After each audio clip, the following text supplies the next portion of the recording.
Escargot. La fraude, nerf du commerce, à notre époque s'exerce sur les escargots tout.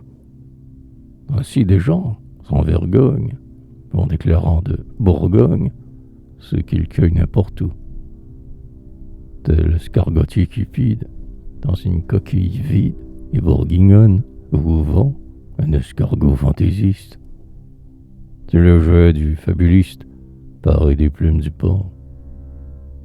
Mais ceci n'est rien encore. C'est l'autre, nul ne l'ignore, sans surmener son cerveau, autrement, vaille que veuille, ces escargots il les taille dans un simple mou de veau. C'est ce qui fait qu'en Bourgogne, les bourguignons sont en rogne, mènent un grand branle-bas. Les escargots de nos vignes, disent-ils, sont les seuls dignes. Les autres n'existent pas. Ils exagèrent sans doute. Des escargots, somme toute, viendraient-ils de Chicago, des Balkans ou de la Flandre, peuvent de même prétendre à ce titre d'escargot. À parler franc, j'irai jusqu'à dire que ces mollusques rappellent ce caoutchouc, soit cet élastique gomme mâché au collège comme si c'eût été du cachou.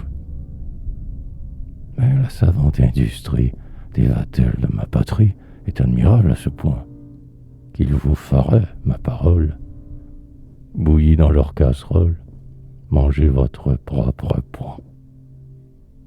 Aussi, quand ils s'accommodent, si rude gastéropode, selon les lois d'un farci, de sens supérieur, en les maniant de beurre, force épice, ail persil, ma foi, leur chair élastique devient assez sympathique.